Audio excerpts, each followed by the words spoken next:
Tha asigi mapanda lau shuduna leibi SAPAM SOPHIYA KOUBI Mou Naha ama KUKI KHUTLAI PAIBA Shingna KAPLAKPA Nongmei Maru na Panbadagi Leikhidaba adu security force Shingna CHEKSHINDABADAGI THOKHIBANI HAINA SENA Manipuri President TOMBI na MARAL SHIRAKLI Social media da thadorakpa video footage samada TOMBI na wafam asi fongdokladuna hai asigumba thokaningdaba thodok sing asi makha tana thoktanaba laurok pantha loidriba fauba lengakna chingkhong chingya singda matik chaba security personnel sing thamduna ngak selhanbiu laurok pantha yauklabadi KUKI KHUTLAI paiba singna micham miyamda nongmei kapthaba hauраklagani haibasi miyamna khangnaduna leiraba wafamni maram aduna security force na Lokhat from Thokpa, Jackson Thaurang Pumnamuk Lokhat Biu, Nakalamaramda security force na Kurakhang Duna Leidiba sensitive zone sing Asida,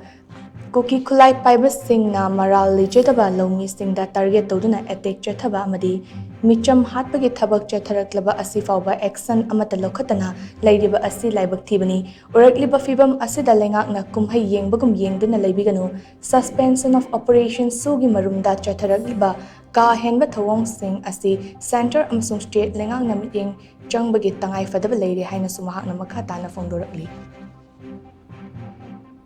Akoi lamdam da leiba khoi mai cha si kamdong na hadak si lo kadagi si wahang neba sei da lo loi ga madagi phogro to du sa na ho na badu lo pala la ko mi sing ji lumnam na sum kapakwa phaba pun mam da leitaba moi ma thak action lo na mam da leitaba lawless ki adum mapona ma don leire heavy body da athuma tamda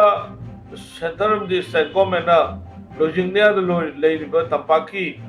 akoi gi low mayam si low ko matamda akoi gi 24 hour protection PBO aduga loina na akoi gi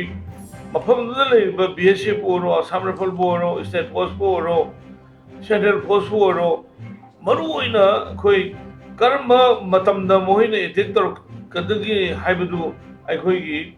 moine na khangi bane